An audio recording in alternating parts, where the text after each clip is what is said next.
Welcome to Word 2013. First we're going to do Pause and Practice Word 1-1, which starts on page W1-11. The first thing you need to do is open Word, which should be pinned to your taskbar down at the bottom. So go ahead and open that, and then you're going to open a new blank document right here. Double click on it. And now you need to save it and give it a name. So go to File, Save As, click on Computer, and then click on Browse. Okay, now you should be able to look over here and see there should be something called the Z drive. So something like this, Z drive, and then your name. So click on that. Then you'll probably see documents and maybe some other things, and then a Word folder. So click on that. Chapter 1, completed lessons, and then you're going to change the file name down here. And the file name should be your initials. So for me, that's BC space PP, which stands for Pause and Practice, space W for Word 1-1. And it is automatically saved as a Word document unless you change that. And just click Save. Okay, so now we are on step number 3 on page W1-12, or I'll just call it page 12 from now on. We're going to create an autocorrect entry. So go up to the top and click on the File tab. This opens the Backstage view. This is called the Backstage view. And you're going to click on Options, which bottom. And this opens the Word Options dialog box. And then you're going to click on the Proofing button over on the left. And then select Autocorrect Options, which is right here, the first thing, Autocorrect Options. Alright, and then that opens the Autocorrect Options dialog box. And then we're going to click on the Autocorrect tab if it's not already selected, and type the word Cavalli in the Replace area, Cavalli with one L.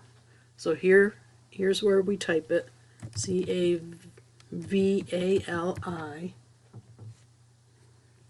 And then over here in the width, we change it to C-A-V-A-L-L-I. So you can see the difference is that there's two L's in the second one. So now we're going to click Add, and it adds it to this list of autocorrect words. Then click OK, and then click OK again to close the Word Options dialog box. Alright, now you should pause the video and go through step 3 on your own. And then when you have finished it, you can turn the video back on and continue with step 4. Okay, so now we're on step 4, and we're going to click the Show Hide button, which is right up here. It's on the Home tab, the Paragraph group, and here it is. It looks like a backwards P, sort of. So we click on that. When it's blue, that means it's on. And we're going to type the current date on the first line of the document. And we're going to type it in month, day, year format. So we're going to spell out the month. So this is February 12th, comma, space 2023. Alright, now we're going to enter 2 times. Alright, now we're going to type some information This is called the inside address of the letter.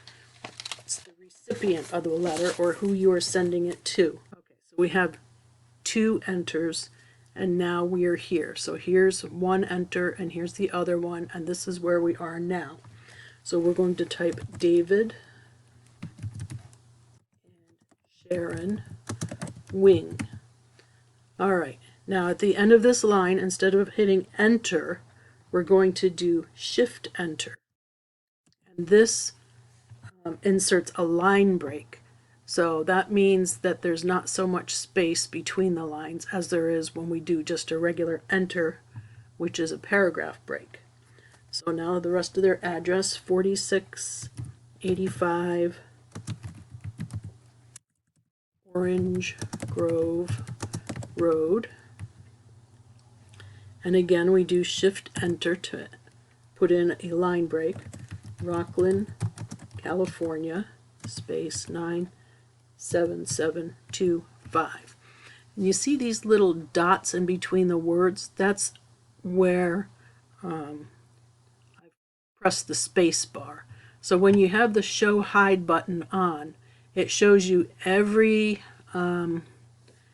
formatting mark, or marks for every formatting that you do.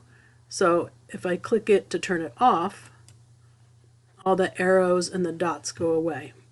But right now they want us to have it turned on. All right, so after the last line of the inside address here, I press enter so that there's more space between the address and the next thing. So why don't you pause the video now, follow the instructions in your book, and complete the date and the inside address. And then you can come back and watch some more of the video. Okay, so now we are on step 8. Type the following salutation and subject line. The salutation is the greeting. So it is Dear Mr. and Mrs. Wing, colon, and then enter once, subject, colon, disclosure statement.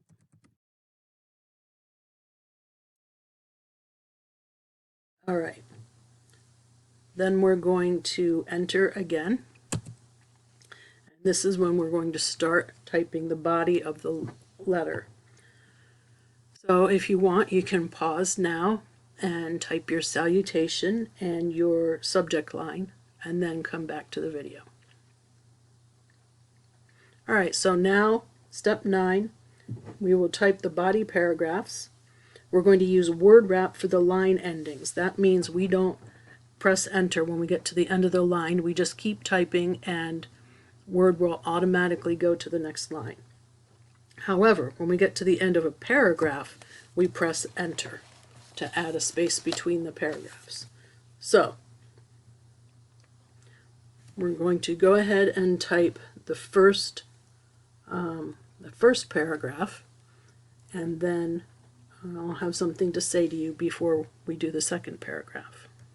Okay, go ahead and type the second paragraph, and then you can come back to the video. Now I've typed the second paragraph, and there are instructions in part C of step 9. It says press Control plus Shift plus spacebar to insert a non-breaking space between the words real and estate in the second paragraph. Use only a single non-breaking space. Do not include a regular space. So here is where I typed that, real estate, and I included a regular space. So I'm going to click in there, and I'm going to backspace to get rid of that, and then I'm going to do Control, Shift, Spacebar. Oops, I did it in the wrong place though. All right, go back up there again. Control, Shift, Spacebar. And what that does is it tells Word that if more words were added here, so that normally the word estate would go down to the next line, it should not do that. It should make real and estate go down to the next line. Here, I'll show you. I'll type a word here to make it longer. I'll put crazy. And see, as soon as I started typing it, both of these words, real estate, go down to the next line. It isn't just the word estate that goes down there. This is important because sometimes words need to stay together and stay, not be split on two lines. All right, so after you have typed your two paragraphs, you should press enter to go down, and then you're going to type the complimentary close, which is just saying goodbye, and they want you to use best regards, comma, and then you're going to press enter 2 times after that. 1, 2. Make sure that you have the comma and the S, regards, okay, comma. So these, where you entered twice, this leaves room for the person who's writing the letter to sign it, like with a pen. All right, so now after that, we're going to type the letter writer's name, title, and company name. So we're going to do, let's see, we're going to type it, but at the end of the first 2 lines that we type, we're going to include a line break instead of a paragraph break. So first it's Emma Cavalli, C-A-V-A-L-L-I. Now let's see what happens if I forget the second L. If I do L-I. Did you see that? It automatically put in the second L because we had set it up as an autocorrect back at the beginning of the lesson. All right, so now we're going to do Shift Enter. So there's just a line break, and you can see the difference. A line break is like an arrow with a 90-degree angle pointing to the left, and the paragraph break looks like a backwards P. All right, now realtor, consultant, and then Shift Enter, and then Placer Hills Real Estate. That's the company that she works for. Then we press just a regular enter, and now you're going to type your initials in lowercase letters. So for me that would be BC, lowercase, and then Shift Enter to insert a line break. Now you can see that because it was the first letter in a new line, Word automatically capitalized the B because it thinks it's the first word in a new paragraph. So what you're going to do is